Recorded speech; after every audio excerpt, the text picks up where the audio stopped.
Não. Então, eu trouxe um para ela. A Rafaela, não sei se ela já recebeu. Mas ela já recebeu os livros do Fernando Bessa? Não. Ele, Fernando, podia ter alguma coisa. Dizia que eu não ia lá. É que ele, nessa altura, tinha-me dito, eu não vou, e eu deslocava-me aqui. Assim, ele levou os livros, ficou com eles, e estamos aqui. Quando é que eles vêm? Não sabe? Eu acho que eles têm aulas, por isso eu já vi. Ok, pronto. Mas eu já dei, portanto, vai ser um dos livros que eu disse para o português do Fernando Bessa, que ela terá. Obrigada, professor. Muito obrigada. Também colaborou. Está bem. Obrigada. Olá, viva.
Podem almoçar?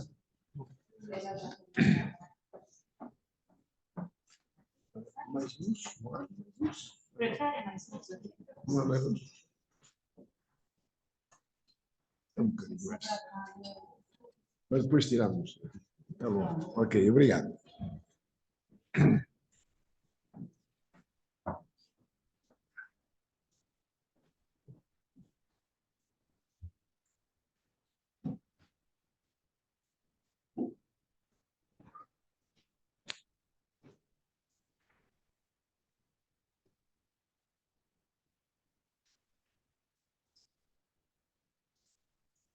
Podemos sentar?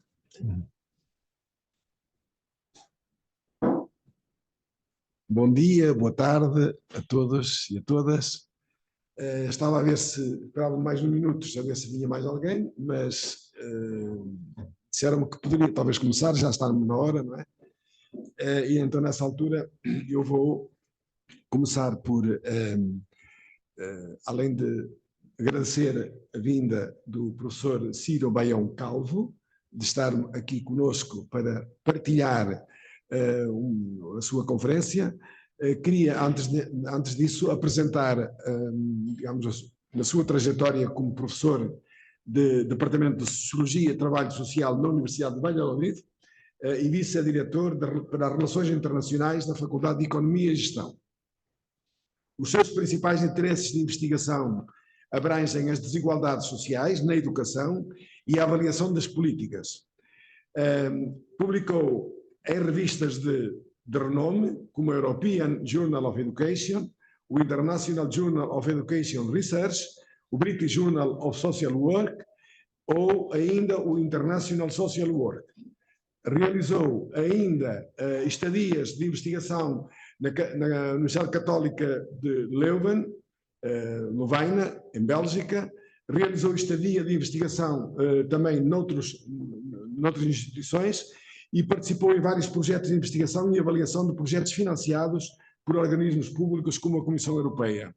Eu tinha aqui o currículo dele, o currículo do professor Ciro, mais detalhado, e de facto foi, para ser um professor tão jovem, não é?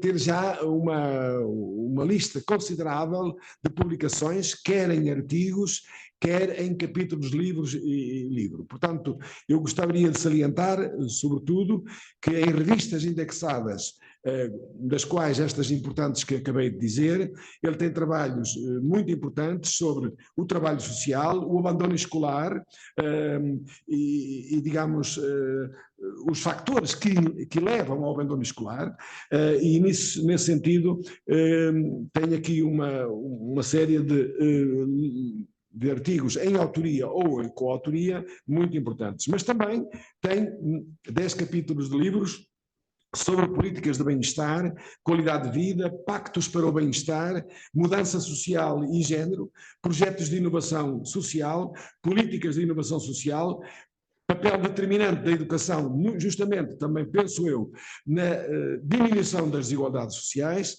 e para já eu creio que estamos aqui perante um colega, um investigador que nos merece o máximo respeito. Muito bem-vindo, muito obrigado, e a partir daqui talvez seria de deixar que ele nos fale sobre as desigualdades sociais na educação, é o título da sua conferência. Esta conferência tem um formato híbrido, não só presencial, mas também online, de maneira que espero que queria saudar todos os presentes nesta sala e todos aqueles que estão online, via remota, para seguir a conferência do professor Círio Baião Calvo.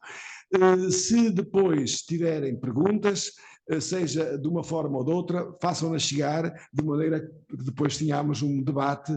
Eu apenas, depois da palestra, da conferência, farei algumas notas, mas basicamente eu gostaria que todos participássemos ativamente neste debate, que é um debate fundamental, no quadro das desigualdades sociais, evidentemente de muita relevância também para o tema que nos ocupa e preocupa a todos. Portanto, muito obrigado pela vossa presença e passarei a palavra ao profesor Círio Baião Calvo. Muito obrigado.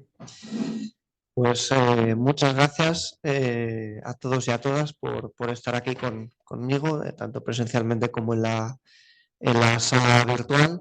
Quería agradecer al profesor Manuel Carlos Silva por la generosa presentación y sus palabras, y también por la predisposición a moderar este evento, y también a Rafaela Rivero, que ha colaborado en la organización de esta iniciativa. Como ven, voy a hablar en castellano, así me lo han solicitado, en español. Intentaré hacerlo lento para que se me entienda bien, pero si hay alguna cuestión que no se entiende, pues lo puedo repetir, lo puedo hablar quizás en inglés o más lento, pero mis disculpas por el conocimiento de portugués, que es muy escaso, ¿no? Sí que he tratado en esta presentación de al menos la parte escrita, gracias también a los traductores que hoy tenemos modernos, que estén en portugués. Bien, en primer lugar, este es un tema, el de las desigualdades sociales, que imbrica distintos conceptos, también que atañe varias disciplinas, no solo la sociología, también la economía, las ciencias de la educación, la psicología, la antropología han contribuido a estudiar por qué constatamos la presencia de desigualdades en la educación, desigualdades sociales, y a estudiar distintos fenómenos que se van poniendo más o menos de moda en la literatura científica, y entre los que podemos destacar ahora mismo pues, el poder del efecto compensación, la igualdad de oportunidades educativas, la pobreza educativa, etc. Pero este seminario, y tal como hemos acordado, pues sí que quería empezar realizando un abordaje un poco más amplio, y después presentaré, si hay suficiente tiempo, un ejemplo de un caso aplicado en un estudio que realicé con unos compañeros. En primer lugar, siempre parto de esta pregunta, ¿no? ¿Son las desigualdades sociales injustas? Y para ello, John Roemer responde que todas aquellas desigualdades que no se deben al esfuerzo o al mérito son por naturaleza injustas, ¿no? Y de ahí nos lleva a preguntarnos entonces qué es el esfuerzo, cómo medimos el esfuerzo o el mérito en esta sociedad, y nos damos cuenta la complejidad de la realidad social en la que no podemos desligar a veces o separar los distintos factores, ¿no? A mí me gusta bastante un sociólogo español que se llama José Saturnino Martínez García, de la Universidad de La Laguna, en Canarias, que hablando de equidad educativa hace un repaso a las principales corrientes de pensamiento sobre justicia social y trata de aterrizarlas en indicadores de desigualdad o equidad educativa, ¿no? En primer lugar, nos habla del enfoque liberal o neoliberal, entre los que podemos destacar cualquiera de los autores de la Escuela de Chicago. Ahí tenemos a Milton Friedman. Según esta escuela de pensamiento, el principio de justicia sería aquel que se da entre personas que libremente deciden llegar a un acuerdo. Por tanto, el Estado no puede intervenir o no debe intervenir sobre las desigualdades sociales, sino que solo puede intervenir en caso de o con el objetivo de paliar la pobreza. ¿De acuerdo? Es por tanto un principio de libertad procesual. Si se ha dado una libertad en el acuerdo entre las partes, en el proceso o en el diseño institucional de las políticas, por ejemplo, el resultado será justo, aunque sea desigual. Quizás nos interese menos este enfoque, pero pasando a John Rawls, uno de los más importantes autores cuando hablamos de justicia social, en este caso entiende la justicia social y el papel del Estado como garante de beneficiar a aquellas personas que se encuentran en situaciones más vulnerables. Por tanto, una situación será justa, un sistema educativo será justo, si atiende las necesidades, las demandas, las situaciones del alumnado más desfavorecido.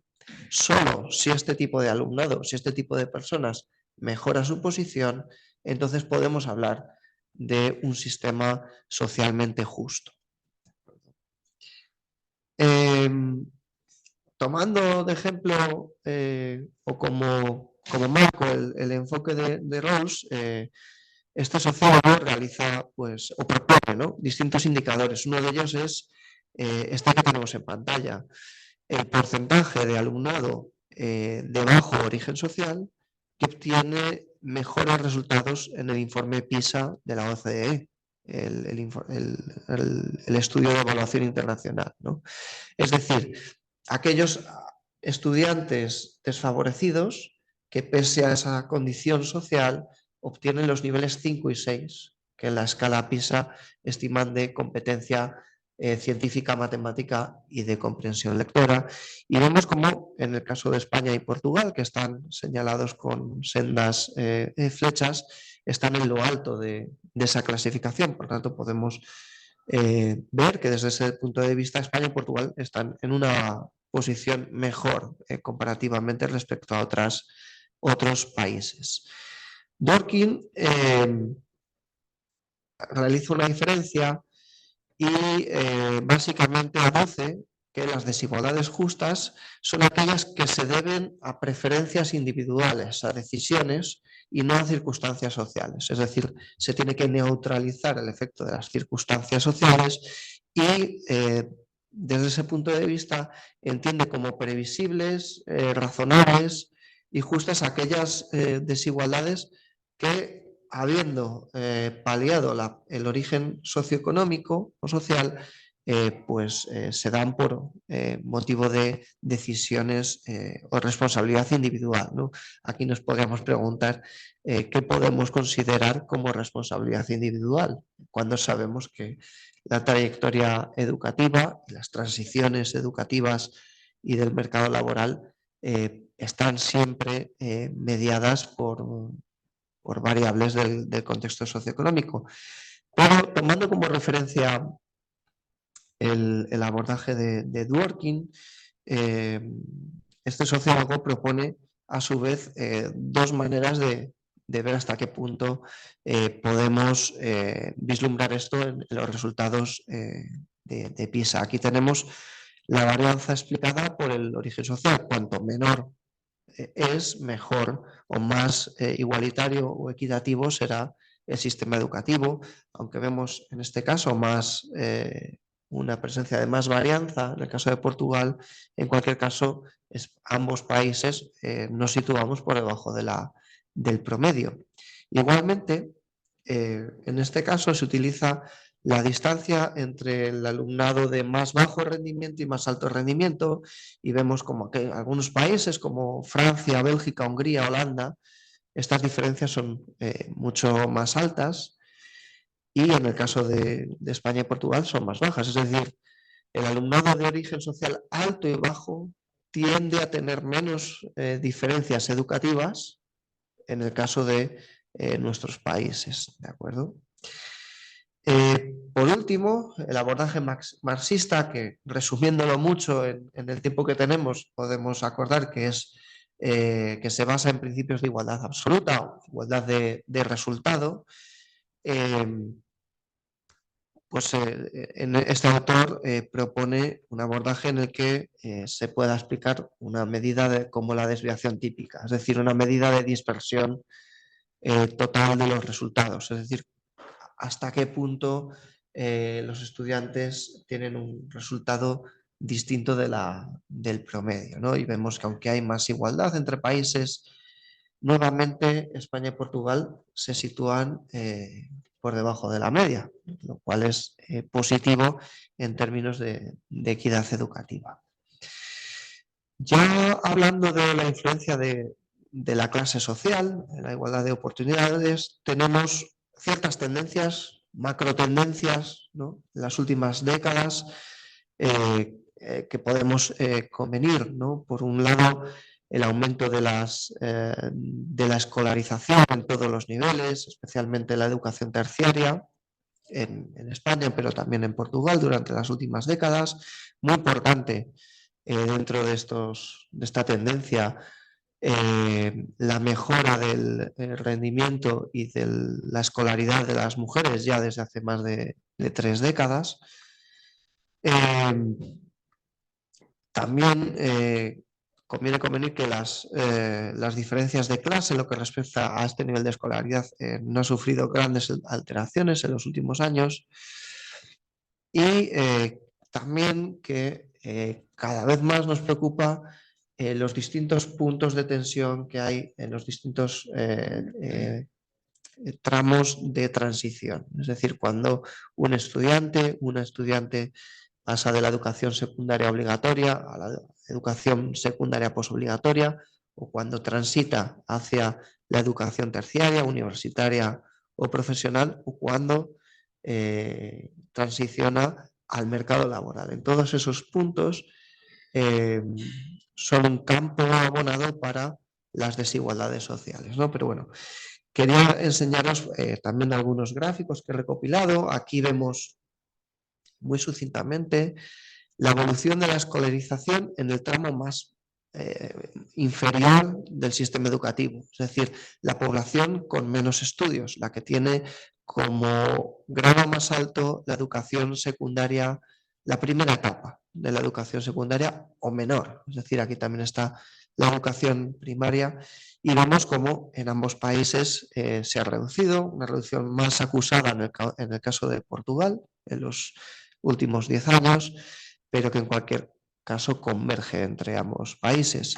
Por otro lado, vemos este gráfico tomado de una investigación de 2 compañeros, en la que vemos cómo aquí con un margen retrospectivo más amplio, ¿no?, desde la década de los años mediados de los 50, vemos cuál es el impacto de la clase social de origen en el fracaso escolar. Fracaso escolar entendido como falta de graduación en los estudios obligatorios. Y vemos cómo a medida que la clase social de origen del alumnado es más baja, la probabilidad de que estos fracasen, aunque se ha ido reduciendo y luego aumentado, se redujo hasta la década de los 80 y luego ha habido un aumento general para todas las clases, pero desigual en cualquier caso, vemos que es un fenómeno social que no es neutro. ¿De acuerdo? Bien, en este contexto, cabe preguntarse cuál es el origen de por qué es tan importante el origen social, ¿no? Y tenemos en el pensamiento sociológico, también económico, dos explicaciones, una cultural y otra racional, que voy a intentar resumir muy sucintamente, ¿no? La explicación cultural bueno, pues viene a decir que las personas tendemos a reproducir socialmente entre generación y generación las pautas de escolarización, la clase social y por tanto eso tiene un efecto en el sistema educativo. Tenemos tesis muy conocidas como las de Bourdieu y Passegón en los años 70, de la reproducción cultural, Bowles y Gintis, de la sociología radical norteamericana, también en los años 70, tesis que van más en la línea del interaccionismo simbólico, como la de los códigos lingüísticos de Bernstein, también de los años 70, pero en cualquier caso no responden a una pregunta, que es por qué también las clases sociales más bajas han mejorado también su nivel educativo. Me gustaría destacar también aquí, no se nos puede olvidar, y en línea con Bernstein, ¿no? También el papel de las creencias pedagógicas, es decir, lo que el diseño institucional del sistema educativo importa. Y este estudio de Jen Anion en New Jersey, en Estados Unidos, ¿no? De hace más de 20 años, pero que tiene plena vigencia en la actualidad en algunos sistemas educativos. En este estudio, que es muy conocido, investiga la forma pedagógica en la que se enseña a distintos colegios de Nueva Jersey en función de la clase social o la composición social mayoritaria de estos colegios o institutos, ¿no? Por ejemplo, cómo se enseña matemáticas en un barrio de clase obrera, en el que se hace mucho énfasis en el libro, en realizar exámenes sobre los problemas sin un detalle sobre por qué son importantes determinadas técnicas, para qué se utilizan, cuestiones pedagógicas que sí que son más enfatizadas en, por ejemplo, colegios de clase ejecutiva o clase de servicio, en términos de Goldthorpe, ¿de acuerdo? Bien, la explicación racional, en la que podemos destacar sociólogos como Boudon, que propone un modelo de análisis coste-beneficio, modelos como el de Brin y Goldthorpe, ¿no? Que se centran más en la influencia de las clases ocupacionales y del prestigio y el estatus ocupacional, y también inauguran esa tesis, ¿no? De la aversión a la pérdida de estatus, y otros autores como Savit y Blosfeld, ¿no? Siguiendo un poco a Boudon, he puesto algunos ejemplos de efectos primarios, efectos secundarios, ¿no? Efectos primarios, que serían aquellos que se dan como consecuencia de variables de origen social o socioeconómico y que tienen su efecto en resultados educativos. Por ejemplo, aquí tenemos, según la clase social del padre, el porcentaje de fracaso escolar, como lo entiende PISA, en las pruebas según esa clase social, ¿no? Y como a medida que la clase social es más baja, la probabilidad de fracaso escolar es más alta. Y por otro lado tenemos los efectos secundarios, es decir, los que se dan posteriormente y que estudiamos fundamentalmente en el marco de las decisiones educativas, ¿no? En las que ponemos en valor hasta qué punto merece la pena a un estudiante, a una familia, seguir estudiando o dejar los estudios. y en este caso pues tenemos porcentaje de abandono escolar en función de nivel de estudios de la madre, ¿no? Y vemos como hay unas diferencias de hasta 35 puntos, ¿no? Si la madre del estudiante tiene estudios inferiores o sin estudios, la probabilidad ronda el 40%. Si la madre tiene estudios universitarios, esta probabilidad se reduce en torno al 5%, ¿no? Tenemos estadísticas que machaconamente e insistentemente reproducen estos esquemas. Aquí igualmente con clase social. Como el tiempo es limitado, voy a intentar en 10 minutos más o menos explicaros un estudio que he realizado junto a Elena Corrales de la Universidad de Valladolid y Christophe de Witt de la Universidad Católica de Lovaina, que ya se realizó en el año 2020 y trata de desentrañar hasta qué punto cuando estamos en un análisis macro de desigualdades educativas podemos diferenciar desigualdades sociales y desigualdades territoriales, es decir, en el debate también político, público y sociológico sobre por qué hay tantas desigualdades entre barrios de una misma ciudad, entre distintas ciudades de una misma región o entre distintos territorios de un mismo país. Con frecuencia, al menos en España, nos perdemos en buscar culpables, buscar también vencedores y normalmente acudimos a las instituciones, a los gobiernos, a los responsables de la gestión educativa, pero en este estudio, que es sobre abandono escolar temprano, por tanto, en el terreno de las decisiones educativas, de los efectos secundarios, pues ver hasta qué punto las diferencias regionales se corresponden más con desigualdades sociales o más bien con la política institucional, con la política educativa, ¿no? Entonces, bueno, como sabéis, el abandono escolar es un indicador que establece la Comisión Europea, que indica la proporción de jóvenes entre 18 y 24 años que no están estudiando en el momento en el que realizan la encuesta y que tienen como máximo un nivel de estudios de educación secundaria. ¿De acuerdo? Hay un cuerpo de investigación muy amplio. Me estoy acordando de la profesora Elena Araújo de la Universidad de Porto y su equipo, que también pues es muy prolífica en este campo. Y en cualquier caso, la literatura nos dice que es un resultado que no es endógeno, es un resultado exógeno y es el resultado de un proceso de desvinculación, es decir, no sucede en los 18 a 24 años, sino que ya desde la educación primaria, en la que podemos ver pues diferencias sociales.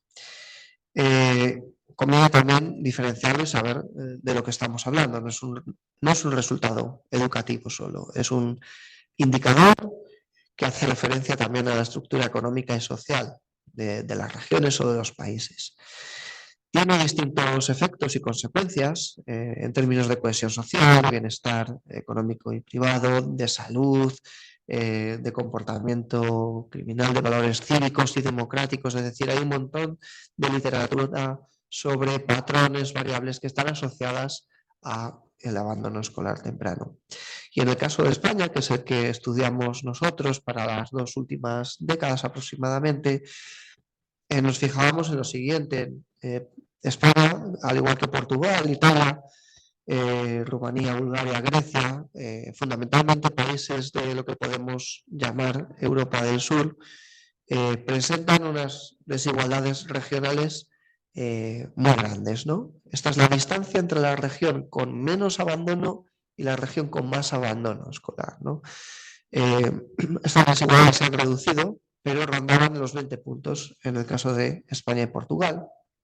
Por lo tanto, si miramos dentro de cada país, veíamos algunas regiones, en el caso de España, sobre todo aquellas de las islas Baleares y Canarias, y también de las regiones del sur y del Levante, ¿vale? Comunidad Valenciana, Murcia, Andalucía, Extremadura, con unos niveles de abandono escolar muy elevados, otras regiones intermedias y algunas regiones que estaban incluso por debajo de la media de la Unión Europea. Aquí tenemos, por ejemplo, País Vasco, Cantabria o Navarra. Ya analizando con microdatos de la encuesta de población activa, Labour Force Survey, que está estandarizada, veamos en cada región pues, ese comportamiento para los últimos 15 años altamente irregular, aunque con patrones en descenso en muchos casos, ¿no? No me puedo tampoco olvidar de la importancia que tiene el género en este indicador. Como sabéis y como sucede en muchos resultados educativos, las estudiantes, las mujeres, las niñas tienen un desempeño educativo más alto que los estudiantes varones, que los chicos. En este caso, el abandono escolar de las mujeres es menos elevado que el de los chicos. Y sin embargo, es una contradicción también estructural entre, en España al menos, pero también en el resto de países, ¿no? Unos notablemente mejores resultados educativos por parte de las mujeres, que sin embargo se traducen después en unas desventajas sociales también muy estudiadas, fundamentalmente en el mercado de trabajo, ¿no? No me voy a detener en el contexto institucional, que merece la pena señalar que España se destaca por la implementación de un marco de regulación complejo y cambiante, ¿de acuerdo? Tuvimos un programa de cooperación territorial para reducir el abandono escolar, pero marcadamente inestable y mejorable desde un punto de vista también de la provisión de información para la evaluación de políticas públicas. En cualquier caso, nuestra pregunta era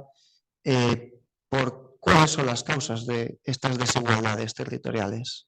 ¿Se deben a la desigualdad social, la composición social de los territorios, composición socioeconómica?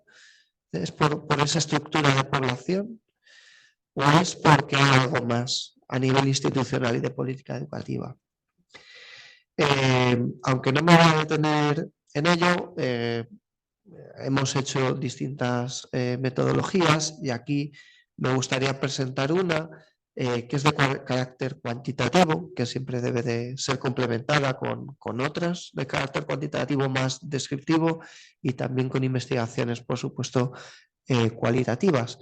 Lo que hicimos fue hacer unas técnicas de emparejamiento en dos fases. En una primera fase hicimos grupos de regiones, es decir, hasta qué punto podemos comparar unas regiones con otras. Entonces, a nivel macro, atendiendo a factores como la proporción de población de nacionalidad extranjera, la población con un determinado, la población por nivel de escolaridad también, el índice de exclusión, índice de riesgo de pobreza y exclusión social y también la tasa de desempleo juvenil.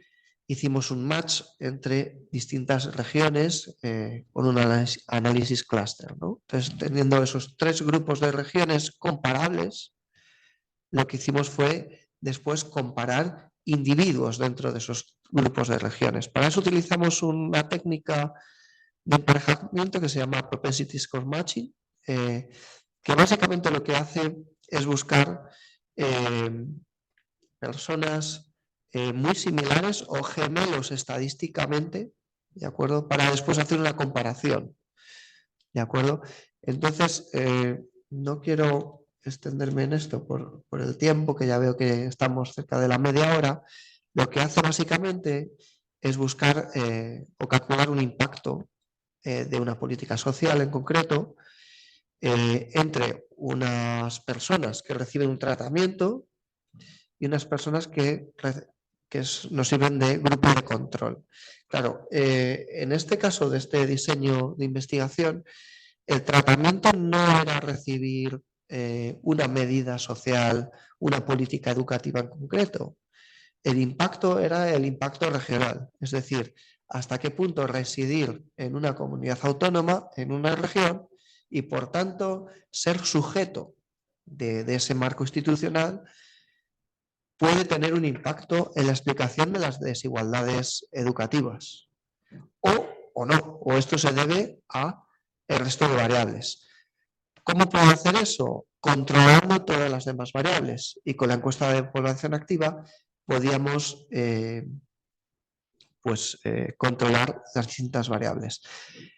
Tomamos como referencia el sexo, nacionalidad, tipo de familia, monomarental, familia nuclear, etcétera, etcétera, la situación profesional de las personas, la situación profesional del padre y de la madre, la clase social medida como la estructura profesional, el estatus profesional del padre y de la madre, el nivel de escolarización o título máximo alcanzado en el núcleo familiar y también una variable temporal, ya que nuestro periodo cubría un periodo precrisis y postcrisis. ¿De acuerdo? Y en una segunda etapa lo que hicimos fue contrastar, ¿no? Emparejar esos individuos de distintas regiones, pero que compartían variables, atributos socioeconómicos no idénticos, pero muy similares. Y con ello constatamos que en los tres grupos de regiones, en el primer grupo no aparece en pantalla porque no había impacto. Es decir, las diferencias educativas de las regiones se debían a diferencias en la composición social, pero no a pertenecer a una u otra región. Por lo tanto, no las podíamos atribuir al diseño institucional o a la política educativa. En el caso del grupo 2, vemos efectos en el caso de Castilla y León, ¿de acuerdo? Y de Murcia respecto a Asturias. Es decir, pertenecer a Asturias, que vemos en la primera columna, tiene efectos positivos en relación a dos comunidades autónomas. Es decir, efectos positivos quiere decir que reducen que tienen un menor abandono escolar temprano en relación con esas comunidades autónomas. En el último grupo vimos más efectos. Fue en el caso de País Vasco y de Navarra, que presentaban también efectos positivos en el sentido de que reducen el abandono escolar temprano por encima de lo esperado, controlando las variables socioeconómicas. Con el objetivo de dar más robustez a la investigación, utilizamos, ahí pone AET2, AET3, son indicadores alternativos de abandono escolar. El segundo excluye la formación, la educación no formal del indicador, y en el tercero es una tasa de escolarización a los 18 años. Y vemos que los efectos son consistentes para casi todos los casos, es decir, para Asturias, frente a las regiones comparables, y también en el caso de Navarra, frente a las regiones que lo son, y de País Vasco. Esto nos lleva a la conclusión de que una vez controlado por el efecto, por la composición socioeconómica de la población, solo en el caso de Asturias, País Vasco y Navarra, podemos atribuir o podemos convenir que hay algo más, aparte de las desigualdades sociales, que podemos atribuir a la política educativa o al diseño institucional. Sí que es cierto que la técnica utilizada tiene limitaciones y en toda investigación cuantitativa debemos ser cautelosos con el grado de atribución y con la causalidad que atribuimos a unas causas u otras, ¿no? Ya por último, en esta diapositiva simplemente permite explorar algunas hipótesis, nuevas preguntas que tenemos, ¿no? Quizás pueda ser que hay una mayor preocupación social que se traslada a una mayor preocupación política en estas regiones para explicar esas desigualdades. Algunas investigaciones de corte más cualitativo, como las de Tarabini, sí que han ejemplificado algunas políticas de atención a la diversidad, por ejemplo, en el caso de Navarra, en el caso del País Vasco. También la hipótesis de que quizás algunas regiones como País Vasco han estado supeditadas o expuestas a una mayor diversidad de perfiles, por ejemplo, de inmigración, y eso hace que tengan también una respuesta educativa y social más adecuada o de más largo plazo, ¿de acuerdo? Pero en cualquier caso son dudas e hipótesis. Por último, bueno, tengo la bibliografía relacionada. Si alguien tiene interés en la presentación, la puedo compartir sin problema. Y me gustaría, para terminar, pues agradecer vuestra atención también a los que estéis online y a las personas que han procurado pues, esta ponencia y estancia en la Universidad do Minho. Muito obrigado. Gracias.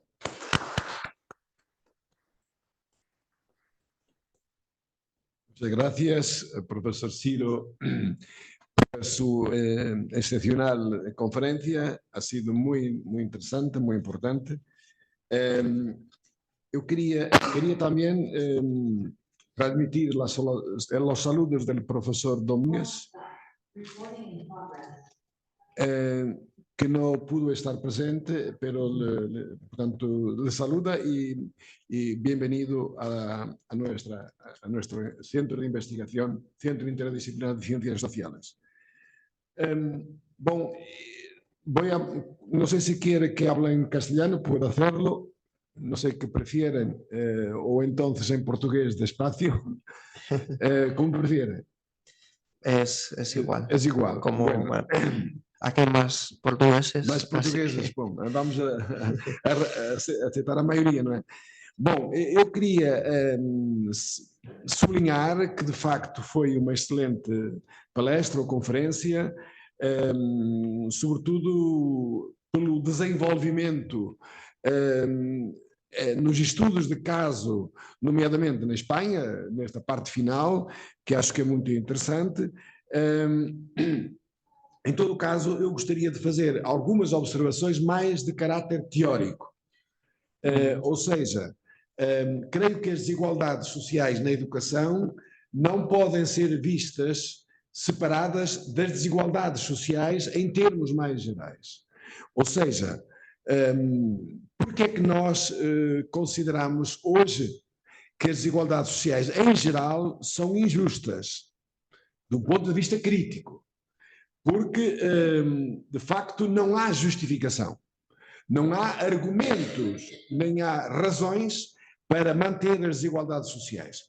Nós temos que até a idade moderna, as desigualdades sociais eram assumidas ou como simples produto da ordem natural das coisas, ordem natural, ou então eram algo emanado da simples vontade de Deus ou dos deuses.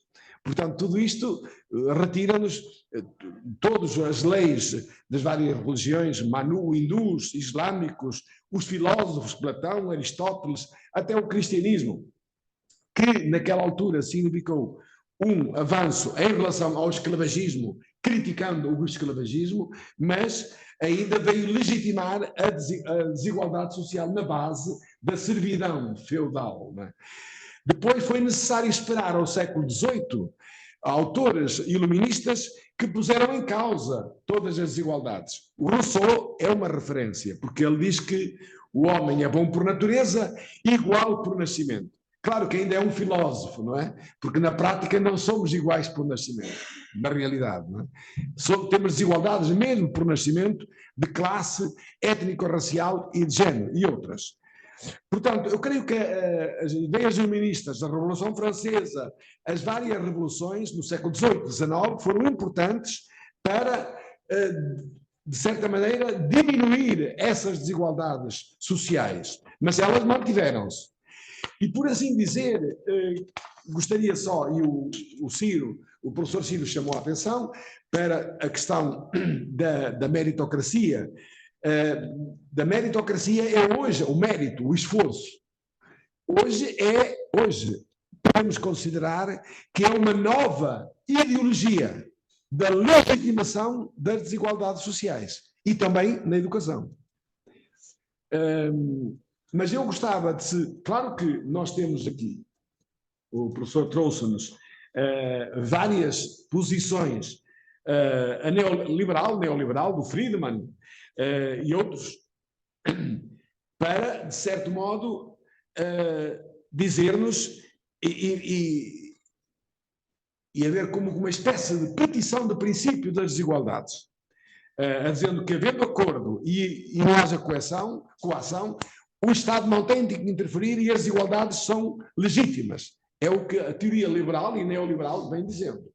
Eu gostava de chamar a atenção que também na sociologia, nomeadamente Durkheim, é o primeiro teórico da desigualdade.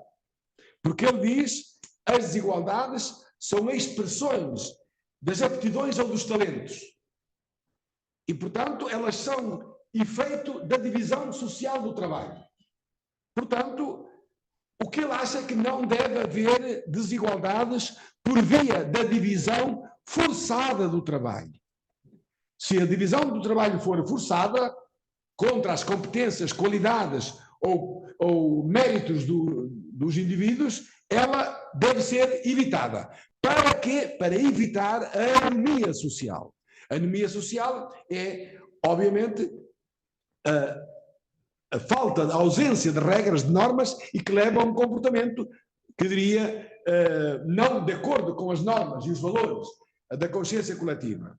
Portanto, mas a divisão que ele diz social do trabalho, não sendo forçada, é legítima e, portanto, justificam-se as desigualdades sociais. Este é o primeiro, não é só um teórico, o primeiro ideólogo da desigualdade social, é Durkheim. Gostava de salientar, porque é muito importante termos presente isso. E depois dele vieram, já no século XX, dois autores, Davis e Moore, americano, e o Parsons, sobretudo Talcott Parsons, que no fundo veio justificar a desigualdade social.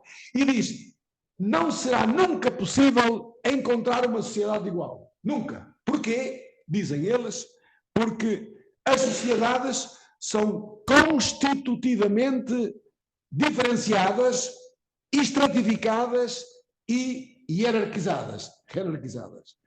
E, portanto, há dois eixos. A importância funcional das posições sociais, diferenciada. Por exemplo, ser operário, ser médico, ser professor, ser engenheiro, ser político, são posições diferenciadas. E, portanto, porquê? Porque ele diz, estes autores dizem, há uma escassez diferencial de pessoal qualificado. Há uma escassez. Ora, se há uma escassez, significa que os que têm esse mérito, ou essa qualificação, ou esse atributo, ou essa qualidade, têm direito a exercer a sua função e ser mais bem remunerados, ou melhor remunerados. E os menos competentes, ou menos capazes, ou menos, digamos, competentes, os menos competentes, ou até incompetentes, evidentemente terão, obviamente, que ter remunerações mais baixas, ou pior remuneradas. Estão a ver aqui. Ou seja, basicamente, nós temos aqui a justificação, e é bem moderna, não é do passado, é do século XIX e agora do século XX, a justificar as desigualdades sociais. E isto é o ponto fulcral dos debates das correntes que se chocam. Nós temos de um lado os neoliberais, até os sociais-democratas também dizem, de certa maneira, acham que o Estado deve intervir, as instituições devem intervir para diminuir as desigualdades. Mas, na prática, não poderá muito fazer para eliminar as desigualdades sociais. E, por outro lado, temos aquilo que também o Ciro trouxe, a visão marxista, em Marx, e de todos os marxistas que vieram por aí fora, e que assumem que a desigualdade social é injusta. Toda a desigualdade social é injusta. Porque ela pressupõe aquilo que os teóricos dizem, e João Max Weber também dizia isso, não é? A apropriação ou usurpação privada dos recursos, dos bens e das recompensas. Evidentemente, falta saber quem os sujeitos que apropriam e os que são expropriados. E é essa a questão central que se coloca justamente nesta perspectiva. Portanto, eu diria que as desigualdades sociais não estamos a falar da diferenciação natural ou até da desigualdade horizontal. Estamos a falar da desigualdade vertical, ou seja, os de cima e os de baixo. E é esta perspectiva que eu acho que é importante ter presente para perceber as diferentes teorias. Por que é que os liberais consideram que o Estado não deve interferir no status quo das desigualdades sociais? Porque eles separam a esfera económica da esfera política. Uma coisa é a esfera económica, que é a relação por via da lei da oferta e da procura, encontrar o equilíbrio de acordo com essa lei da oferta e da procura. E, portanto, não deve, ou seja, o Estado não deve interferir na economia. É o grande tese que também o Ciro deu a entender e disse, o Estado não deve interferir na economia e nem na sociedade. E, portanto, os atores têm uma arma.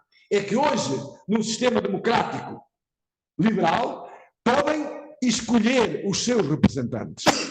E, nesse sentido, os atores são todos iguais. Notem bem, os atores são todos iguais na possibilidade de votar. E, a partir daí, de certo modo, termos o resultado de quem escolhemos depois decide sobre as nossas vidas. Portanto, os neoliberais e os liberais, e até os sociais-democratas, assumem a relativa autonomia do Estado, ou a total autonomia do Estado, e, contrariamente aos marxistas que dizem que o Estado é um instrumento das classes dominantes. Os teóricos marxistas dizem o contrário. O Estado tem estado ao serviço das classes dominantes ao longo do tempo, mas consideram que, numa via que eu diria muito próxima da social-democracia, que o Estado deve intervir para diminuir as desigualdades sociais. E, portanto, quando falou dos casos Astúrias, País Basco, etc., eu creio que, além da composição social que fala, eu creio que também o problema da intervenção institucional das diversas comunidades importa em cada caso. Eu acho que também pode ser interessante. Portanto, e as teorias do poder dizem que, basicamente, são os fatores políticos que são determinantes para a exclusão e desigualdade social. Portanto, eu não vou alongar muito mais sobre isto, mas eu gostava só de estas notas sobre a questão das desigualdades sociais, porque elas são produzidas e reproduzidas pelos atores sociais, coletivos e individuais, mas elas já estão, ou seja, as desigualdades já estão pré-existentes. E é nesse problema que importa ter presente a necessidade de que, eu diria, o fator, ou o nível organizacional político interfira no sentido de diminuir essas desigualdades. Claro que gostava, sobretudo, de salientar que aqui talvez pudesse ser, o Ciro trabalhou da questão da reprodução social e até evocou, para uns autores seriam causas ou explicações culturais e para outros seriam explicações racionais, ou racional, não é? Ora, eu creio que a grande polémica que hoje se coloca em torno desta e de outras questões, das duas questões da desigualdade, é assumimos uma posição de tese de reprodução social que intra e intergeracional, ou seja, se os pais são operários, significará que os filhos vão ser operários também, os filhos terão que ser também operários na geração seguinte, e esta tese da reprodução social tem sido defendida sobretudo por marxistas, a grande parte, e temos até não só marxistas, mas temos também Bertot, que não é marxista, totalmente marxista, mas também defende, aliás fez um estudo, os destinos sociais da classe, Daniel Berthaud, muito importante. Mas também Pierre Bourdieu e Passeron. Eles também, aliás, o Ciro também falou destes dois autores, porque eles falam da tese da reprodução social. Mas o Bourdieu foi na primeira fase da sua vida, do seu percurso intelectual, porque ele mais tarde fez analisou esta tese da reprodução social. E vários autores marxistas, como Althusser, Poulantzas, etc. Portanto, ou seja, basicamente, a reprodução social significa que, não havendo interferência do Estado, a reprodução das classes e das desigualdades sociais ocorrem de geração em geração. No entanto, há teóricos liberais ou neoliberais, como Dahrendorf, por exemplo, é um sociólogo, já faleceu, mas um sociólogo que já nos anos 50 e 60 assumia, Daniel Bell também, outro autor, que assumia que a tese principal não é a reprodução social, mas é a da mobilidade social. Mobilidade social ou ascendente ou descendente. E nesse sentido, creio que estes autores diria que não têm razão no sentido que não é a maioria. Há casos de mobilidade ascendente e descendente, mas são minorias, não são as maiorias. E, portanto, no meu entender, creio que este debate entre reprodução social e imobilidade social deve ser, creio eu,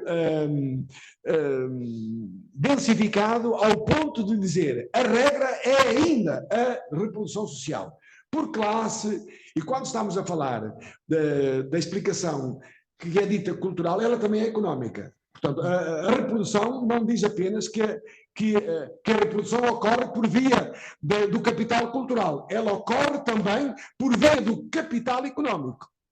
E as desigualdades ocorrem porque há desigualdades por essas duas vias, económica e cultural. E o Bourdieu é muito claro. Ele fala do capital económico e do capital cultural, que são os dois importantes.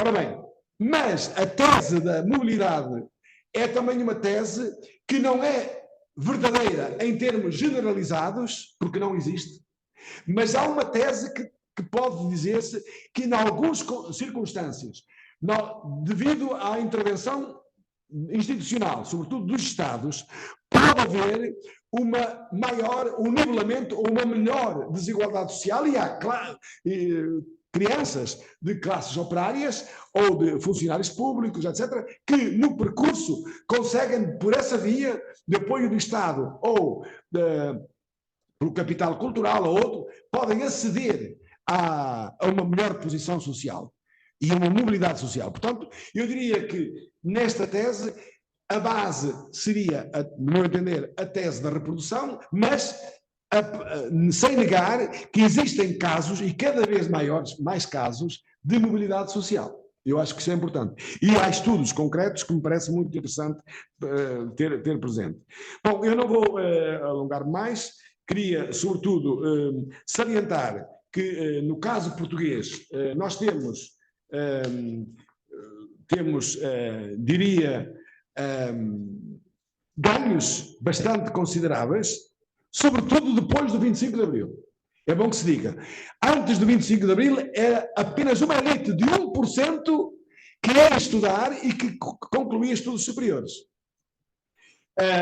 Hoje, obviamente, já passou para 8, 15 e 20 tanto por cento. Ao longo destas décadas aumentou o número de licenciados e por isso, nesse sentido, podíamos dizer que o analfabetismo, que em 1970 era 25%, passa a 5% em 2011, há um alargamento da rede pública pré-escolar, uma diminuição do abandono escolar de 12% para 2% e um aumento de escolarização em todos os cursos. E depois também uma progressiva feminização. As mulheres, no passado, nem tinham sequer a escola básica. E até no Salazar dizia que os homens podiam ter 4 anos de escolaridade básica e as mulheres apenas 3. Depois, na parte dos anos 60, já possibilitaram, mas o ensino secundário e o ensino superior estava excluído para a grande parte da população. Este era o problema central. E digamos que quando agora o Ciro nos chama a atenção que as mulheres têm até um desempenho superior ao dos rapazes, mostra que por via da mãe, muitas vezes da mãe, mais uma influência da mãe, ou por via, digamos, de uma política institucional, as mulheres podem agarrar com mais força, porque elas foram mais oprimidas e mais vítimas no passado. E, portanto, há aqui uma explicação, no meu entender, razoável para perceber porque é que as mulheres hoje, os rapazes, estão aqui brasileiros, eu digo raparigas, mas entenderam perfeitamente. As moças, digamos assim, não é? Têm menos grau, ou um menor desempenho escolar, de uma maneira geral, em relação aos rapazes, mas tem a ver também com essas situações. E, inclusive na própria conclusão de estudos superiores, licenciatura, mestrados e doutoramentos. Em todo o caso, gostava de salientar, sobretudo, que hoje, cada vez mais, as políticas educativas ainda são, apesar de tudo, que há um avanço extraordinário, como vimos, mas elas, sobretudo, e avanço, basta ver, por exemplo, a democratização do ensino, que nasceu um pouquinho antes do 25 de Abril, mas ainda era mais, com muitas contradições e com muitas, digamos, sobretudo, diferenças chocantes, o ensino técnico e o ensino inicial, por exemplo. E esta reforma do Veiga Simão, antes do 25 de Abril, foi um relativo fracasso, porque nunca, como dizia Santos Simões, não se pode ter uma democracia e democratização do ensino num regime ditatorial. É preciso que a sociedade seja democrática. E nesse sentido, isso ocorreu após o 25 de Abril, com os avanços enormes. Mas notem bem que nos anos 80, sobretudo 90, estão a incorporar, o próprio sistema está a incorporar discursos e medidas em torno de justificações da desigualdade social, inclusive na educação. O mérito, a meritocracia, isto é uma ideologia e que ela perpassa até no senso comum. E até temos aí um partido liberal que faz gala de dizer que é o mérito que faz que os indivíduos sejam melhor recompensados. O problema é, e porquê é que os outros não tiveram oportunidade? Essa é que é a questão. Porquê é que os outros não têm essa oportunidade? Por razões económicas, como já disse, o capital económico e do capital cultural. Portanto, fala-se de déficit ainda de qualificações de jovens, adultos, e o Partido Socialista teve até uma medida positiva de criar novas oportunidades para quem não teve oportunidade quando foi criança, e hoje cada vez mais se fala da excelência, do mérito e da excelência. As universidades, os centros de investigação, todos têm que ser excelentes, numa base competitiva, o que de facto é um bocado raro, nem todos podem ser, não é? E portanto uns serão competitivos, os outros não serão. E nesse sentido é uma forma de fabricar novas elites. E até o processo de Bolonha tem a ver com isso. Porque todo o panorama de competição entre a Europa e os Estados Unidos introduziu o processo de Bolonha para que as licenciaturas pudesse fabricar-se mais licenciaturas para as massas, entre aspas, para as massas populares, entre aspas, e a elite poderia seguir nos mestrados, doutoramentos, pós-doutoramentos. Esta é a lógica, porque a partir do momento que não há financiamento e apoios para todas as pessoas, obviamente que há uma uma nova reelitização dos processos educativos. E, portanto, nesse sentido, diria que há ainda muitíssimo a fazer, apesar de algumas coisas, por exemplo, a unificação do ensino secundário, apenas das escolas secundárias, não haver escolas técnicas e liceus, portanto, isso já foi importante, mas em todo caso diria que o ranking das escolas. O ranking das escolas é um incentivo a criar emulação, competitividade para haver alunos, escolas de primeira, escolas de segunda, escolas mais baixo nível. A competição entre colégios privados e as escolas públicas. Não é por acaso. Tudo isso, evidentemente, que é justamente para reproduzir as desigualdades sociais, noutro nível, noutro patamar.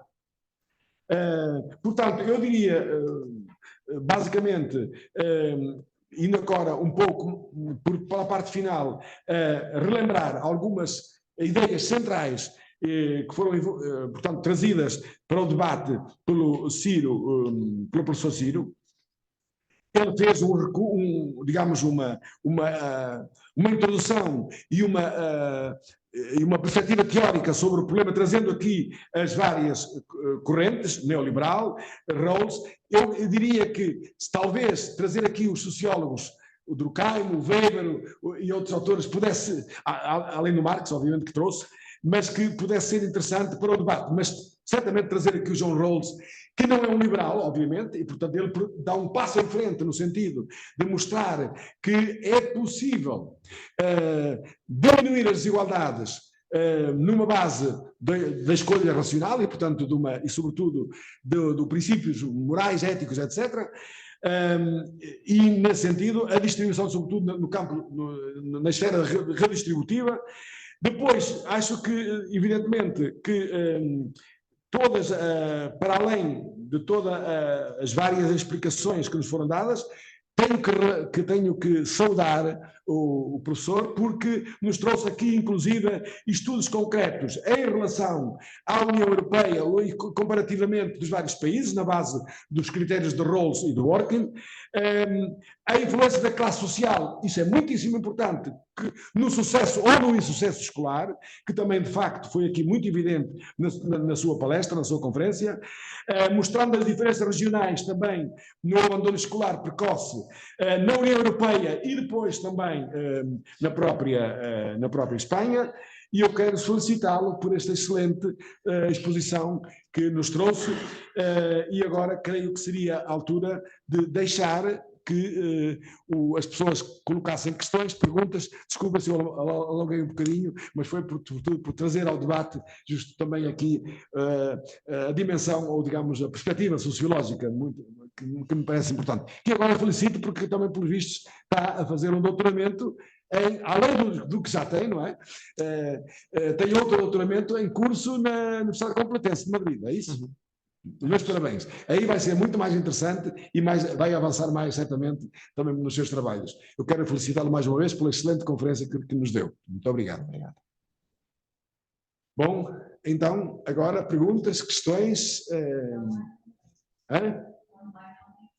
Não tem questões? Opa, não me digam. Então os presentes não podem ficar no mesmo registro que os que estão online, não é?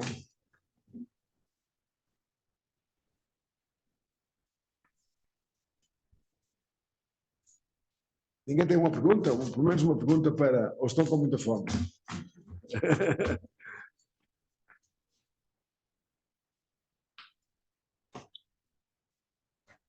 Ninguém? Um comentário? Pode ser um comentário, não tem que ser pergunta, pode ser um comentário. Digam. Joana, vídeo.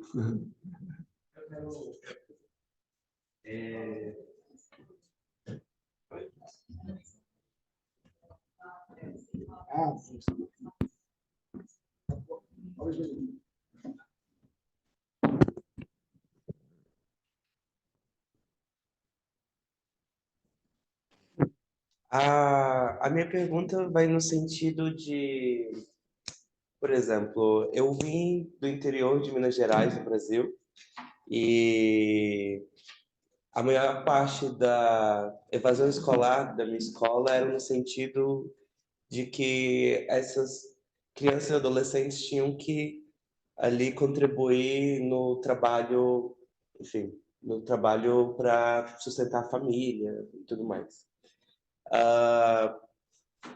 o Brasil hoje tem um conjunto de políticas sociais em relação à educação bastante interessante, assim.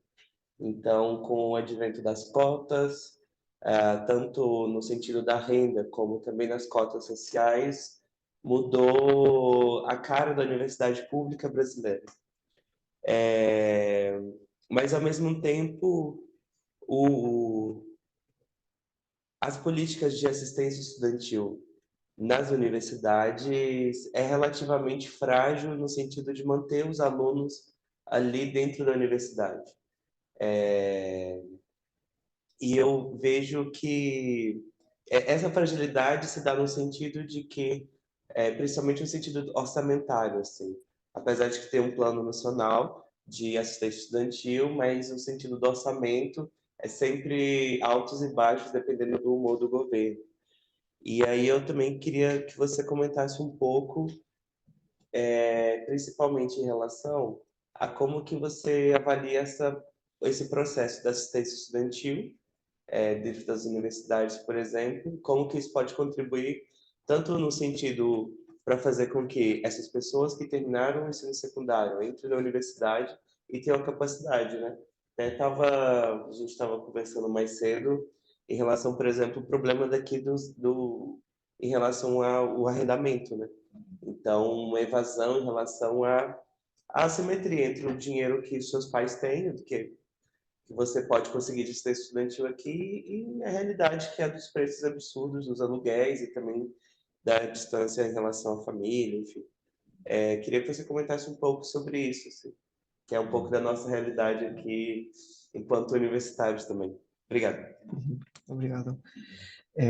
Si no he entendido mal, sería un comentario sobre cómo las universidades pueden contribuir a... E las políticas. As políticas de assistência estudantil. No entiendo esa parte.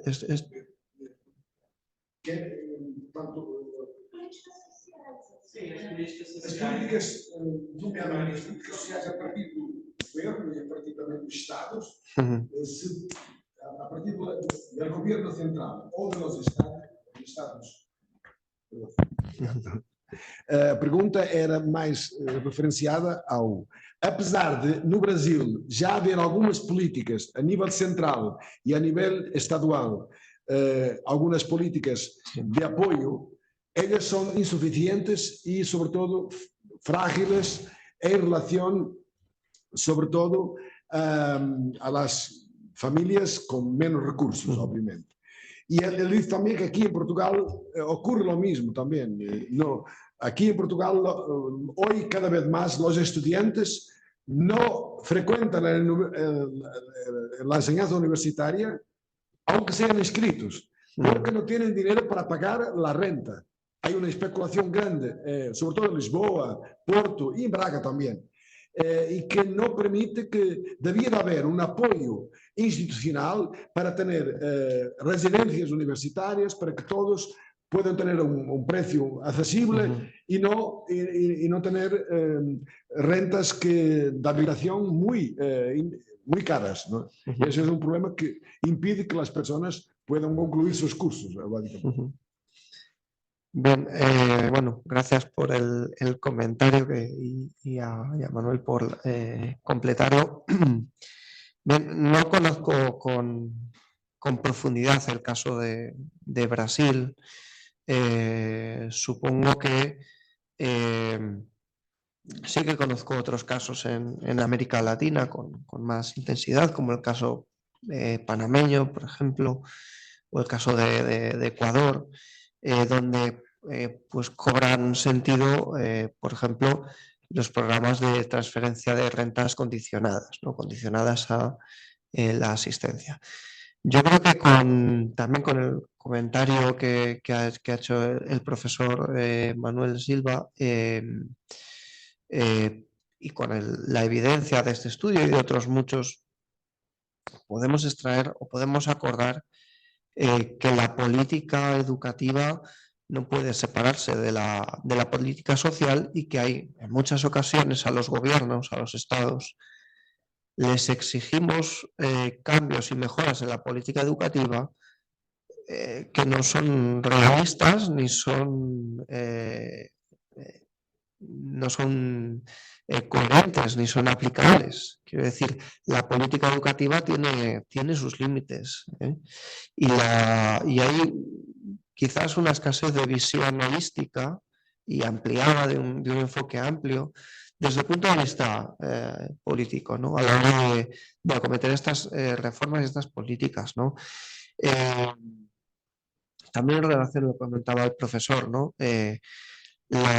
Quizás bueno, la polarización política que también estamos observando en España y que también lleva asociada cierta indiferencia respecto a la existencia de desigualdades sociales y la naturalización.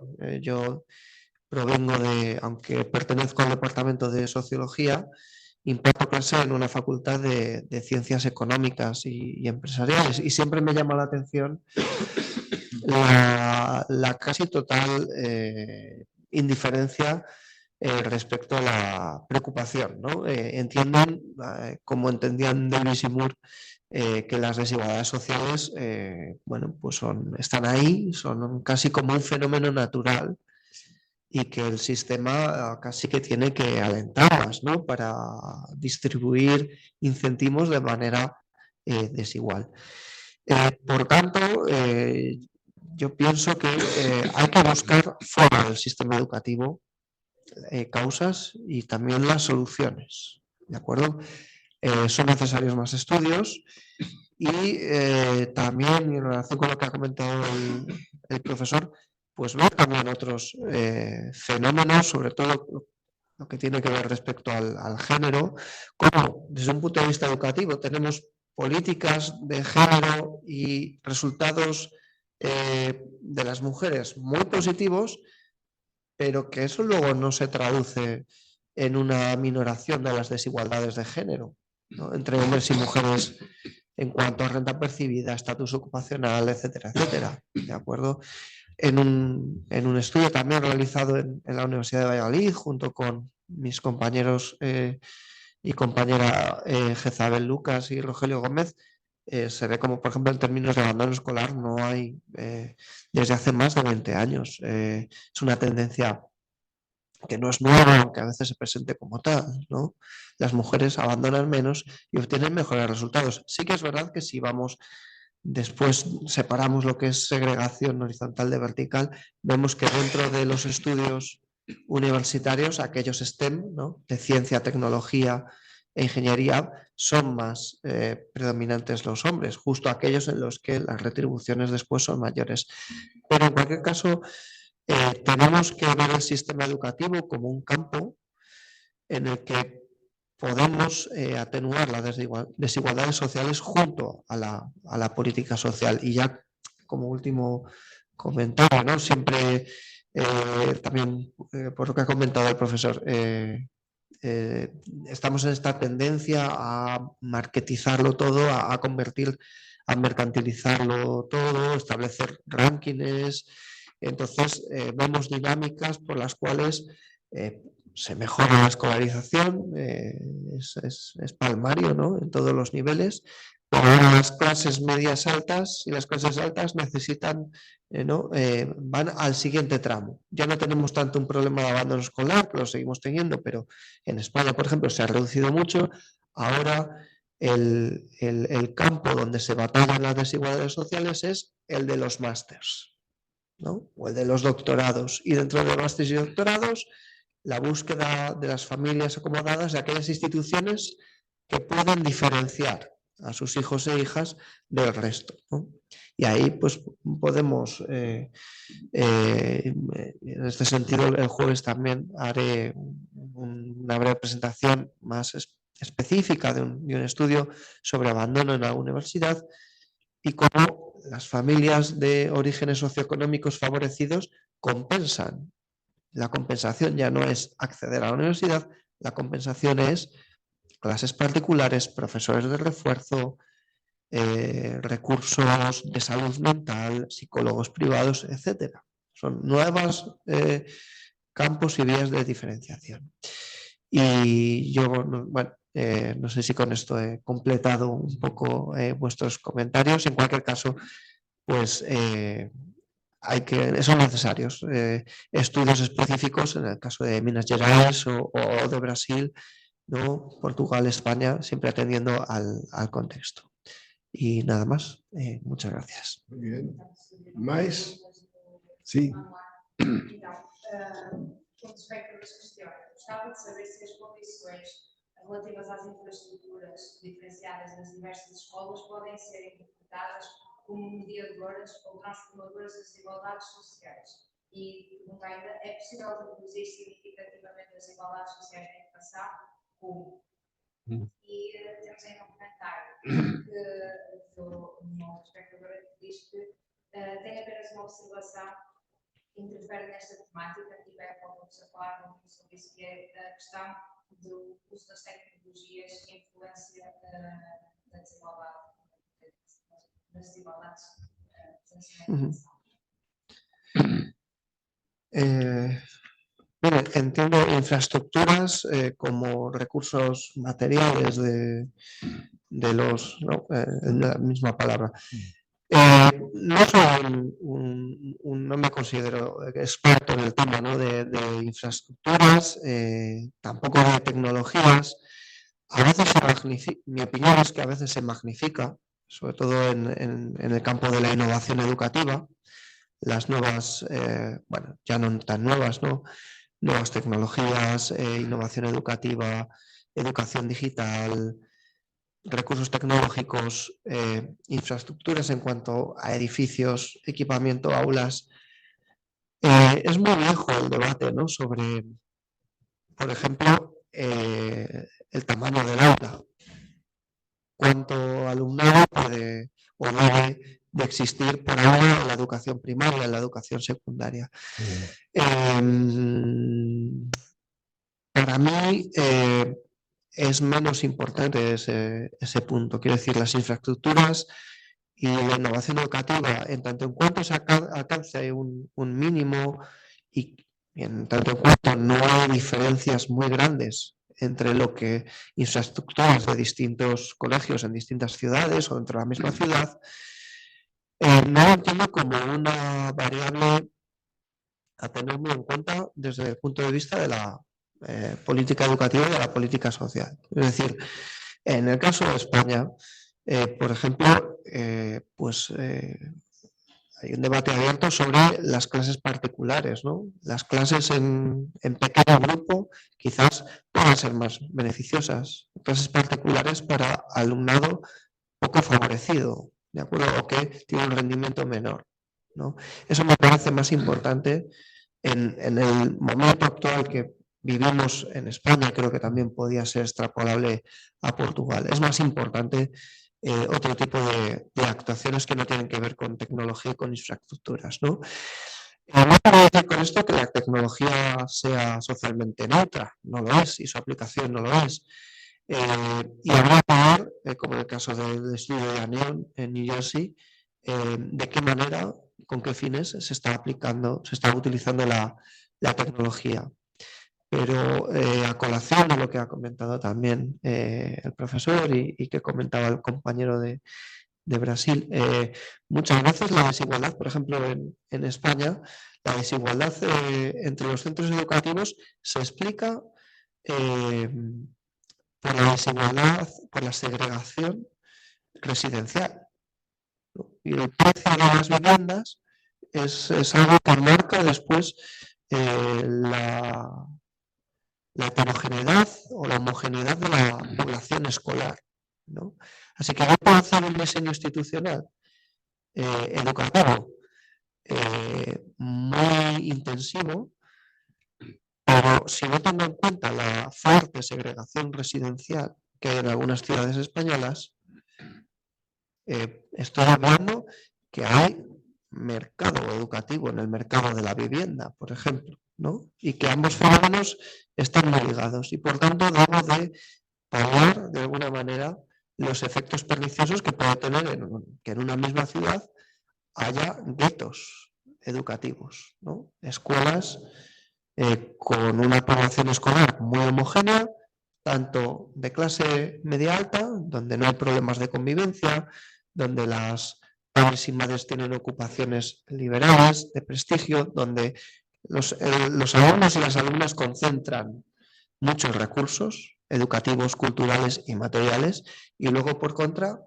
unas escuelas donde se produce lo contrario, donde hay muchas necesidades económicas, sociales y una falta quizás de capital cultural que hace que los resultados sean peores, ¿no? Y estas realidades influyen mucho más desde el punto de vista de la desigualdad educativa y de la reproducción de las desigualdades sociales que creo yo, o así lo veo, que las infraestructuras o la dotación, que es, insisto, importante. Siempre que la infraestructura y la dotación sea suficiente, pues creo que hay otros factores importantes. Pero sí que, y ya para terminar, algo en lo que se puede incidir es en la dotación de recursos humanos, es decir, el profesorado.